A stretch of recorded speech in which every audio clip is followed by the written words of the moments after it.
고린도전서 10장 31절부터 33절까지 우리가 함께 읽겠습니다. 그런즉 너희가 먹든지 마시든지 무엇을 하든지 다 하나님의 영광을 위하여 하라. 유대인에게나 헬라에게나 하나님의 교회에나 거치는 자가 되지 말고 나와 같이 모든 일에 모든 사람을 기쁘게 하여 나의 유익을 구치 아니하고 많은 사람의 유익을 구하여 저희로 구원을 얻게 하라. 아멘입니다. 목적은 무엇입니까? 하나님의 영광을 위해서 일하라는 것입니다. 또 하나는 모든 사람을 구원하도록 하라는 것입니다.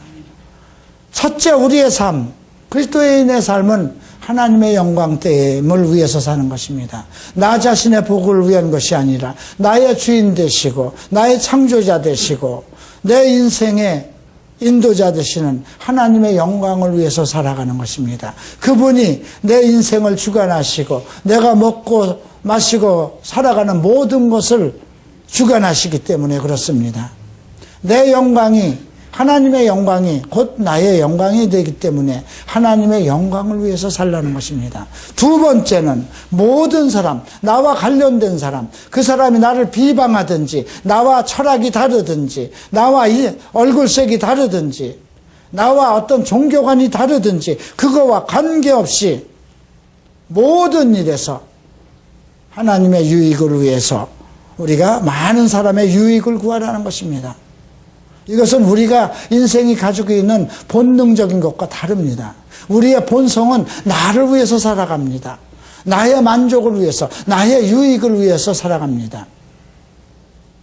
그러나 성경은 하나님, 첫째도 하나님, 두 번째는 내 이웃, 우리의 이웃을 위해서 살아가라고 명령하고 있습니다. 그래서 모든 사람들에게 유익, 다른 사람에게 유익을 주어서 그들로 하여금 어찌 되었든지 간에 구원을 이루게 하라는 것이 하나님의 뜻입니다. 그래서 오늘은 영광된 삶을 추구하기 위한 우리의 성도들이 어떤 삶을 살아야 될 것인가, 이 부분을 우리가 함께 공부하도록 하겠습니다.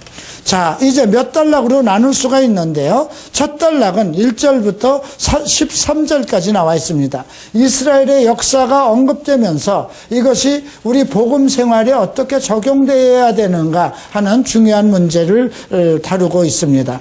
두 번째는 우리가 이제 이스라엘의 역사를 검토한 이후에 우리가 우상숭배, 우리가 믿음 생활에서 가장 중요한 우상숭배를 피하라는 전제를 14절부터 22절까지가 나와 있습니다. 그런데 이 우상숭배라는 건 우리가 생각하는 것과 또 다른 그런 관점에서 지금 바울은 적용하고 있습니다. 그러니까 절간에 있는 부처라든가 이상한 산신이라든가 그런 개념이 아닙니다. 생활 속에서 우상 생활에 젖어 있는 그런 근거를 타파하라는 것입니다.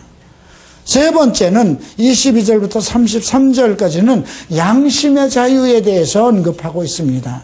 내 자유를 위해서 내 자유를 누릴 생각하지 말고 다른 사람의 양심도 생각해 하면서 살아가라는 것입니다. 이제 이 부분을 우리가 좀 성경을 보면서 함께 살펴보도록 하겠습니다.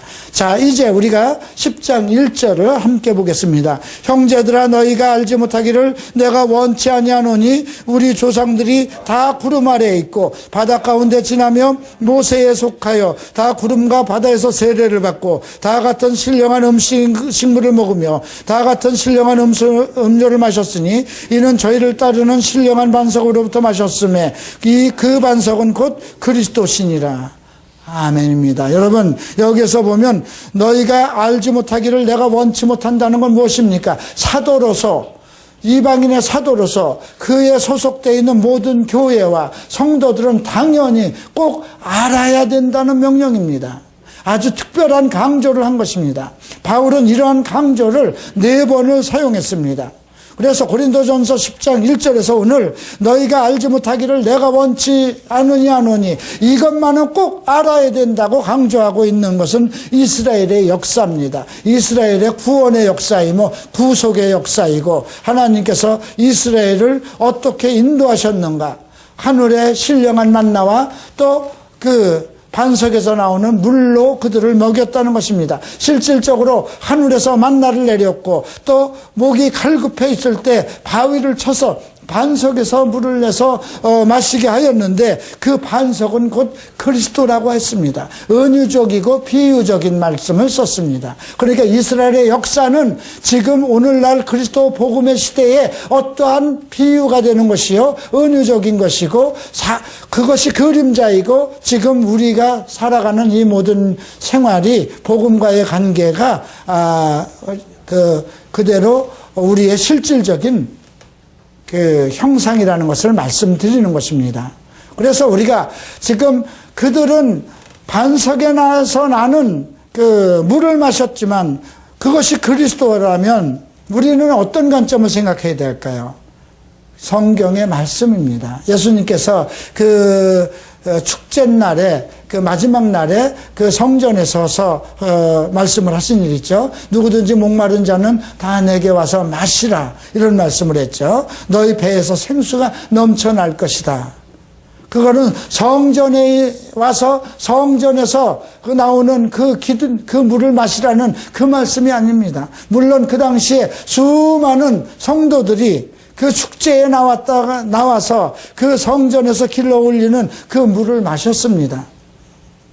그때에도 이스라엘 백성들은 그 축제에 참석하면서 과거에 이스라엘 백성들이 광야에서 목마렸을 때 반석에서 물을 쏟아냈던 그것을 추억하면서 그 축제를 지냈습니다. 그때 예수님께서 그 명절 끝날에 선포하신 겁니다. 누구든지 목마른 자는 다 내게 와서 생수를 마셔라. 너희 뱃속에서 생수가 넘쳐 흘리리라. 자, 그러면 오늘날 우리는 예수 그리스도를 만나지도 못하고 보지도 못하는 우리는 어떻게 그 생수를 마실까요? 결국 하나님 성령 안에서 역사하는 하나님의 말씀입니다. 말씀을 듣는 것입니다.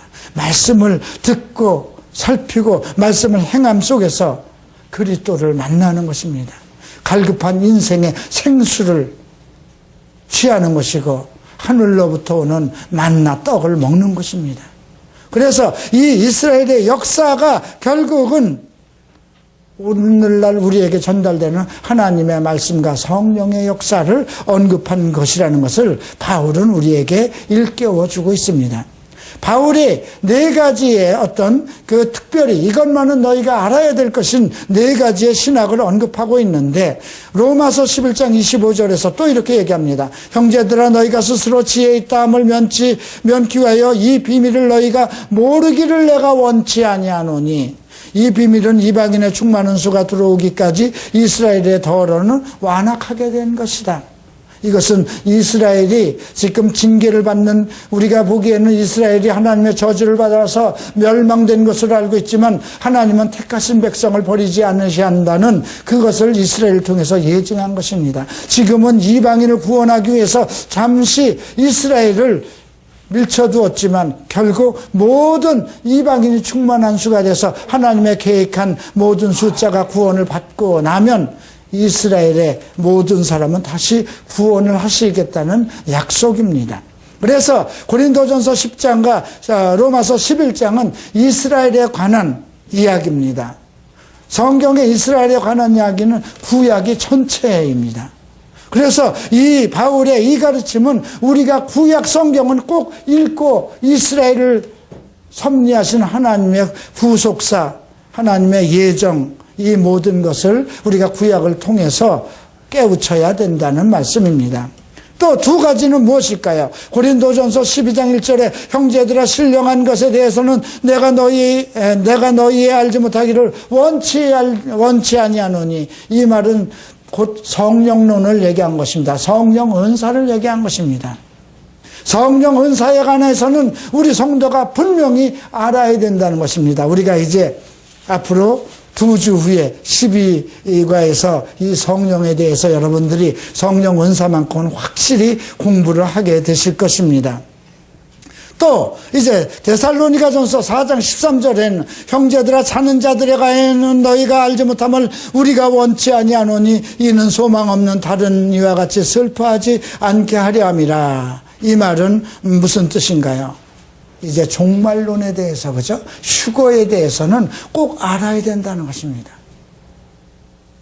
자, 정리합니다. 바울이 얘기하고자 하는 우리 성도들이 꼭 알아야 되는 네 가지는 무엇일까요? 두 가지는 하나님이 우리 인간을, 자기의 백성을 섭리하시는 예정론과 구속론입니다.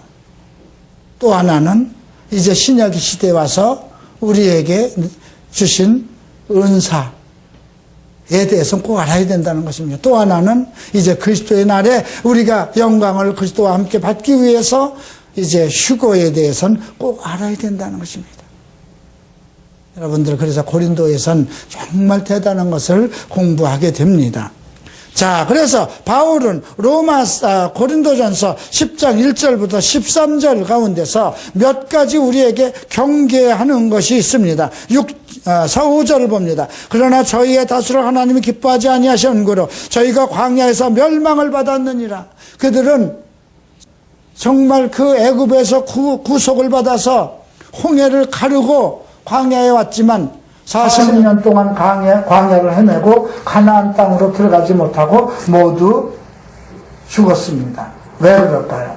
하나님과의 관계성에서 하나님을 우선으로 하지 않았다는 것입니다. 자기애들의 먹고 마시는 것을 우선으로 생각하면서 음행에 빠지고 또 그 하나님을 원망했다는 것입니다. 자, 여러분들도 한번 생각해 봐야 돼요. 여러분들이 어떻게 예수를 믿었는가 한번 생각을 해 봐야 됩니다. 세상 가운데서 정말 먹고 마시고 노는 것, 내 육체와 내 영광만을 위해서 살던 우리들입니다.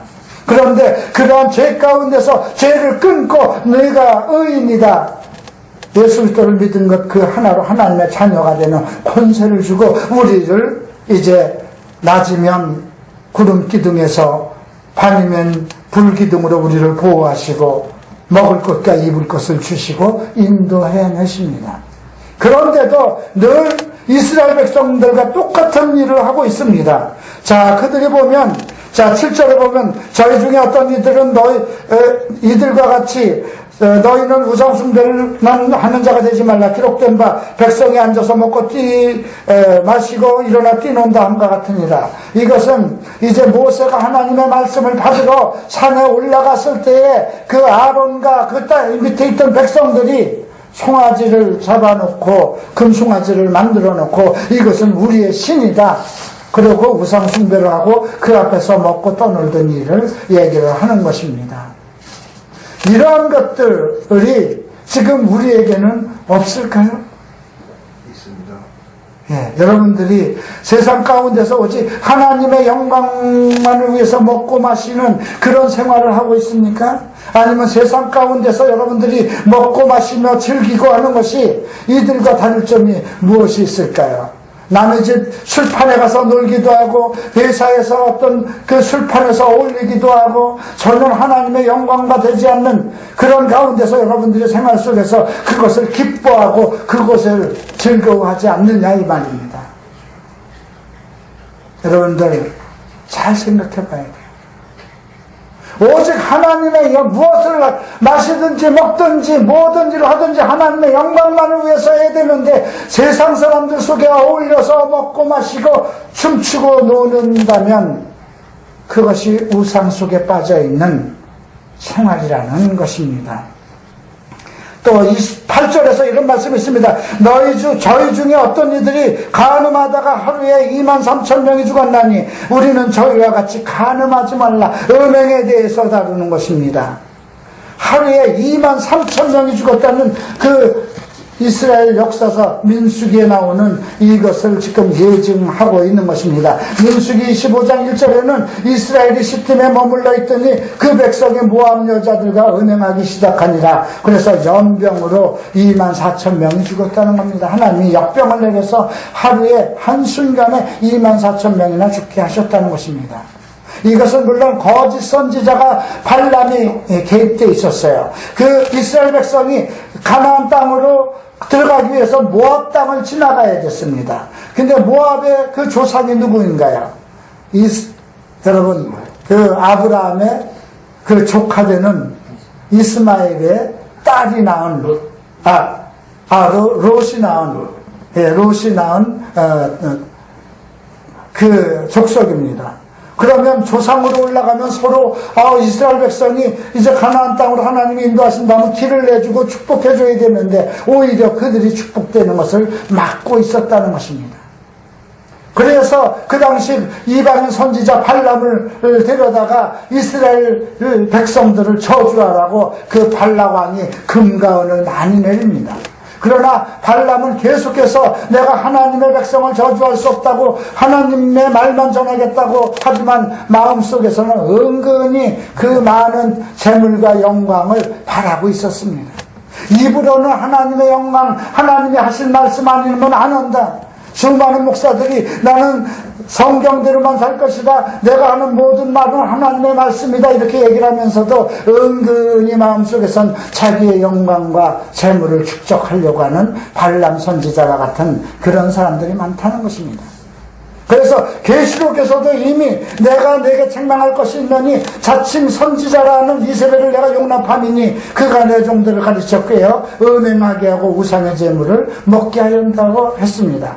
또 계시록에서 두어 가지 책망할 것이 있으니 내게 발람의 교훈을 지키는 자들이 있더라. 발람이 발락을 가리켜 이스라엘 앞에 올무를 놓아 우상의 재물을 먹게 하였고 또 행음하게 하였느니라. 이 말은 무엇이냐면 입으로는 계속해서 하나님이 얘기를 해가면서 발락에게 7산에다가 재물을 좀 쌓아두고 하나님께서 또 여기서는 이렇게 말씀하셨지만 7산 봉우리에다 재물을 드리는 동안 또 무슨 말을 하실지 모르니까 그렇게 재물을 쌓으라고 그리고 축제를 열라고 그럽니다. 그런데 모압 사람들의 축제라는 것은 그 무당들이, 무녀들이 나와서 춤을 추면 거기에 있는 사람들의 성적인 욕구를 발동하게 해서 그들과 음행을 하는 그런 축제였습니다. 왜 그랬냐면 그들은 다산을 기원하는 신을 섬기고 있었기 때문입니다. 그런데 7살을 지나는 동안 그 산 밑을 지나가게끔 돼 있어요. 이스라엘 백성들이 그 7개의 산을 돌아서 지나가게 돼 있는데 지나가는 곳곳마다 산봉우리에서 붓판이 벌어지는데 여인들이 벌거벗고 춤을 추는 겁니다. 그랬더니 그 이스라엘 백성들 중에 지도자들이 그 욕종에, 음행에 견디지 못해서 그들과 함께 음행을 하기 시작한 것입니다. 그러니까 그 모든 꾀가 누구에게서 나왔냐면 발람 선지자에서 나온 것입니다.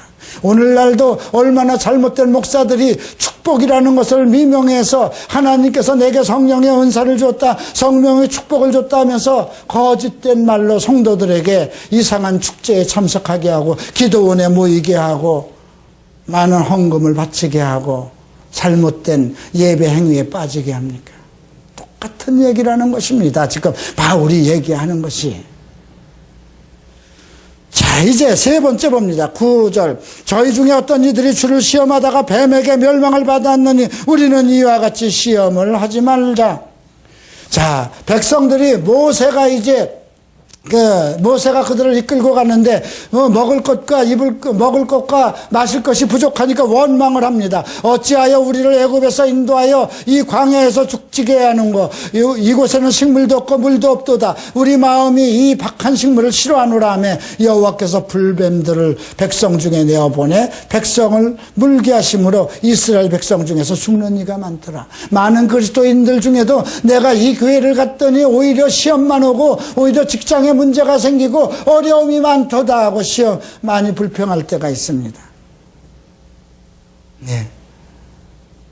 여러분들, 우리가 교회라는 것은 그 교회를 통해서 실질적으로 그 교회를 통해서 무엇을 얻을까 하는 것이 아니라 그 교회를 통해서 하나님의 말씀을 받고 의로운 성도로서 어떻게 살아갈 것인가 하는 그런 공동체인 것입니다.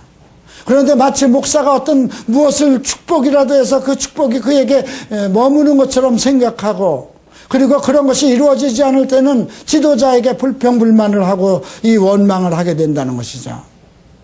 이런 문제 시험하지 말라는 것입니다. 여러분, 여기에서 우리가 그 백성들이 모세를 원망하여 된 것은 그래서 모세가 그런 얘기를 하죠. 내가 너희에게 무엇이 되느냐 이런 얘기를 하죠. 모세는 하나님의 친히 대면해서 말한 자요, 하나님의 정말 세우신 기름 부은 선지자입니다. 그래, 모세를 향해서 불평불만을 하고 대항하는 것은 결국 하나님을 대항하는 것과 마찬가지라는 거죠. 왜? 하나님이 그를 세우셨기 때문에. 이런 일을 하지 말라는 것입니다.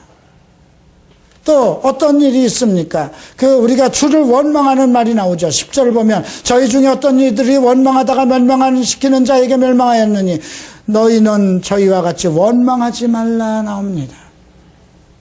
가끔 여러분들 그런 일이 있을 것입니다. 교회에서도 그런 일들이 많이 있죠. 예, 원망하지 말라. 불평하지 말라. 앞에서 얘기하는 것은 불평하지 말라는 것입니다. 우리가 하나님 나라에 가기까지 우리가 많은 고난을 겪는 것은 나를 위한 것입니다. 내가 아주 육신적인 어떤 속성을 벗지 못하고 있기 때문에 그 고난의 길을 통해서 하나님께 더욱 나가고 그 고난을 통해서 나의 잘못된 모든 것을 깨닫고 회개하고 가기 위한 것이라는 거죠. 제가 과거에 우리 갈보리 체프를 세우고 나서 우리 제 동생 되는 이 장로가 사업에 실패를 했습니다. 그런데 저희 가족 중에 뭐 믿든지 안 믿든지 가족 중에 그런 것을 비아냥거리고 그렇게 삼촌이 예수 잘 믿어서 잘 된 거 뭐 있느냐 그런 얘기를 합니다. 어쩌면 우리 조카애들도 그런 관점을 가지고 있는지도 모르겠어요. 그러나 그게 아니잖아요. 재물을 축적하게 하는 것이 하나님의 뜻은 아니잖아요. 한 사람의 영혼이 바로 돼서 그 사람이 하나님을 찬송하고 영광되는 길을 가는 것이잖아요. 오히려 재물을 축적해서 사람이 잘못됐다면 그것은 망해야 되는 거잖아요. 오히려 그 재물이 없어서 그 사람이 바르게 된다면 하나님이 그 사람을 오히려 축복한 것이잖아요. 탕자의 비유를 생각해 보세요. 부모 밑에서 호의호식 살 때는 하나님을 모르다가 그가 정말 그 밖에 나가서 모든 것을 다 잃고 먹을 것이 없어서 굶주릴 때 하나님을 바라고 돌아왔지 않습니까? 그러니까 하나님은 우리를 온전케 하시고 하나님의 영광을 위해서 우리를 섭리하실 때에 우리가 생각하는 방법대로 안 하신다는 것입니다. 하나님은 내가 원하는 대로 하시지 않는다는 겁니다.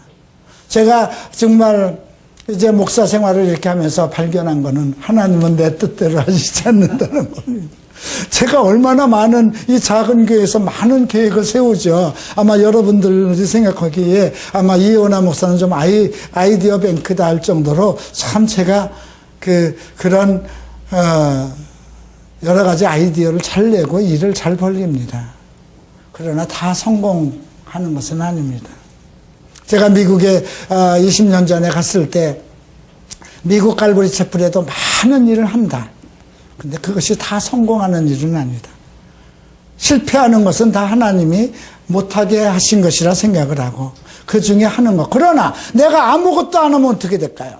아무것도 안 하면 하나님 다 일을 안 하시잖아요. 그죠? 내게 이 교회를 맡기셨다면 내가 무엇을 해야만 움직여요. 그죠? 내가 상담실을 열고 내가 헌수막을 걸고 내가 전도지를 만들고 무엇인가 자꾸 해서 그래야 하나님도 하나님의 계획대로 인도하신다는 거죠. 하나님이 요거를 해라 이렇게 해주시면 좋겠는데 한 번도 그렇게 이것을 해라 이렇게 하진 않아요.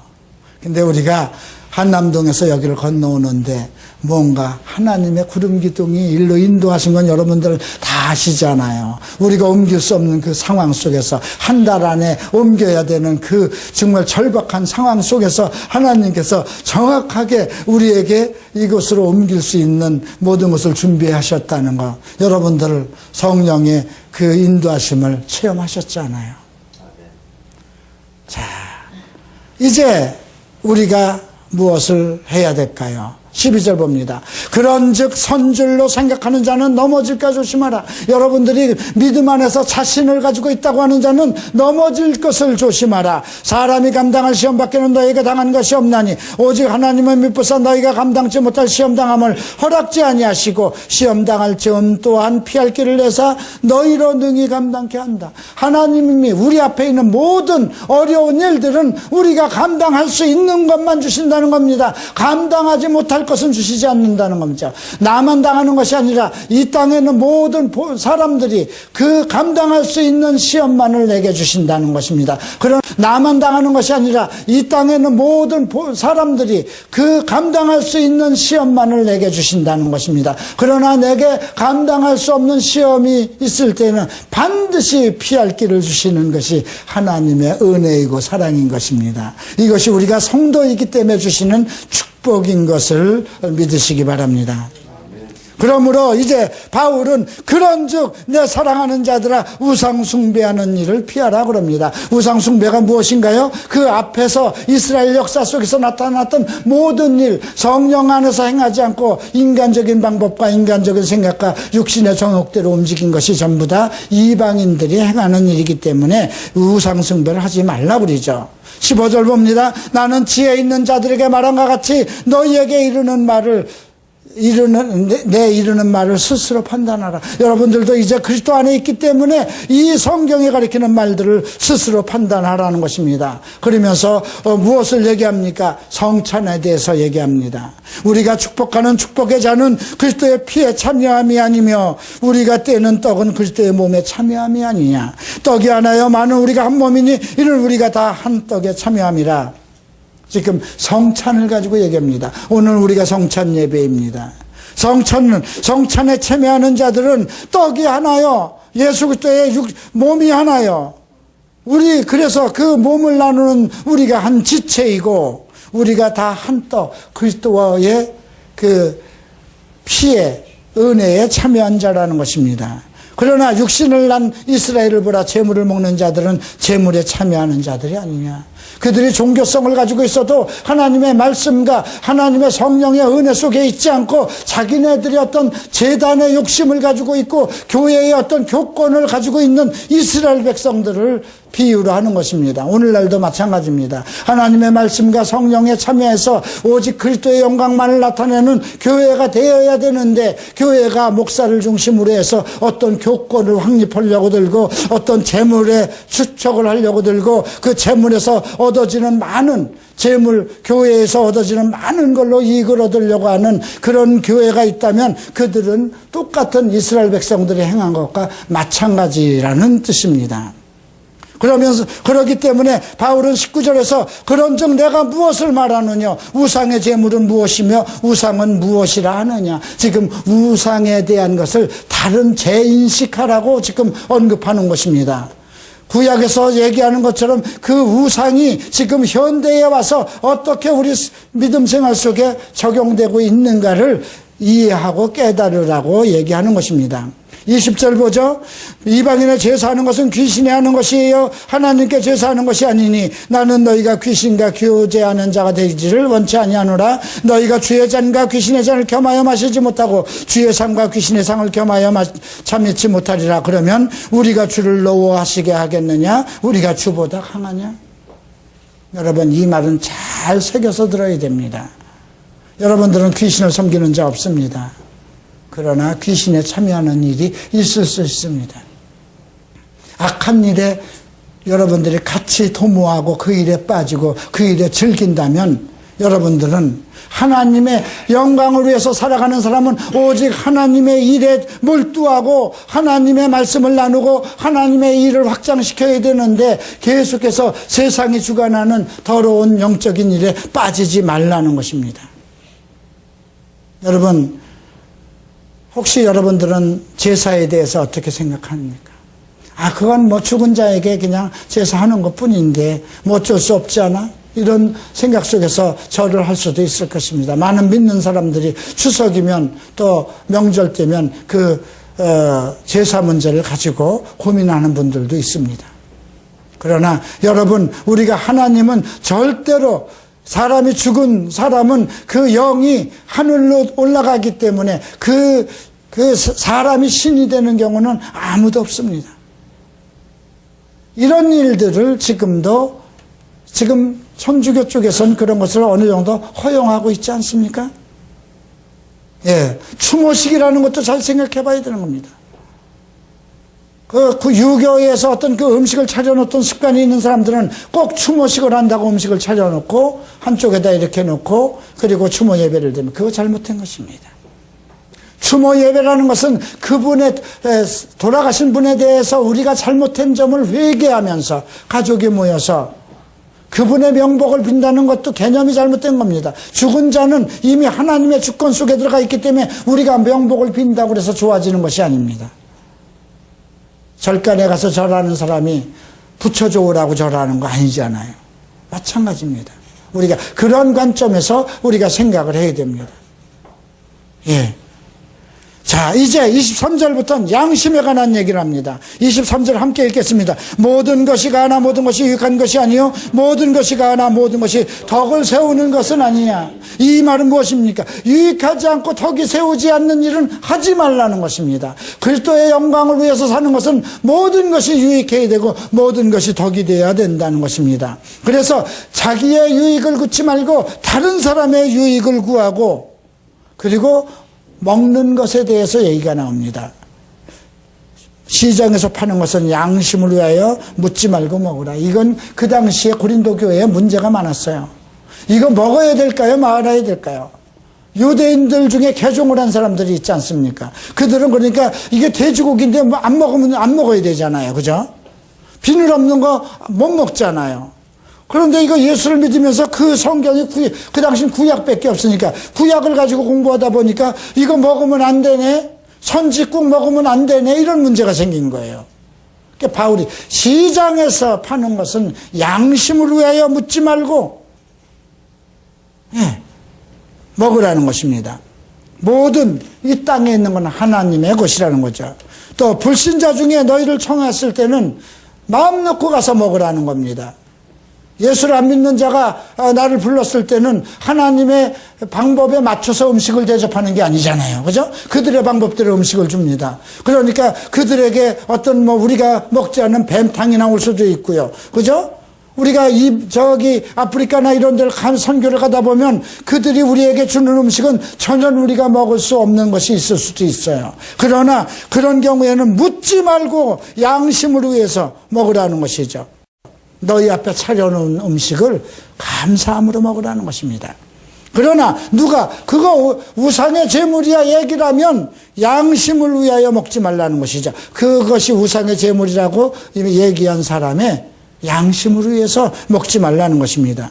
그리고 29절 봅니다. 내가 말한 양심은 너희 것이 아니요 남의 것이니 어찌하여 내 자유가 남의 양심으로 말미암아 판단을 받겠느냐. 내가 말한 양심은 너희 양심이 아니라 다른 사람들과 이런 문제에 대해서 우리가 생각해 봐야 된다는 것입니다. 그러니까 음식을 먹는 것에 대해서도 이처럼 조심해야 된다는 것입니다.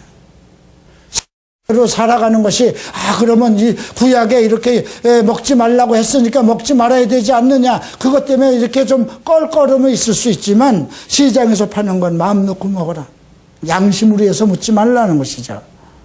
불신자가 나를 청했을 때 거기 차려놓은 거 먹으라는 것입니다. 그러나 누가 그거 우상의 제물이라고 그러면 그 양심을 위해서 먹으면 안 된다는 것입니다. 양심의 꺼리낌을 받으면 안 된다는 것입니다. 그래서 오늘 31절 결론이 무엇이냐면 너희가 먹든지 마시든지 무엇을 하든지 다 하나님을 위해서 하라는 거죠. 그렇다고 시장에서 파는 것을 전부 다 먹으라고 해서 술도 파는 거 아니냐, 담배도 파는 거 아니냐, 그 얘기 아닙니다. 그런 것은 또 우리가 지켜야 되는 것이죠. 양심에 꺼리끼는 것은 하면 안 된다는 것입니다. 우리에게는 양심을 주셨습니다. 하나님의 법도 주셨지만 하나님이 원천적으로 인간에게 양심을 주셨어요. 악한 자에게도 양심을 줬지만 선한 자에게는 하나님의 말씀을 더욱더 섭렵할 수 있는 지혜와 양심을 줬기 때문에 그 양심을 위하여 양심이 상하지 않도록 하라는 말씀입니다. 우리 모두가 이제부터 하나님의 영광을 위해서 살아가는 성도가 되시기를 주의 이름으로 축원합니다. 기도하시겠습니다. 다 일어나시기 바랍니다.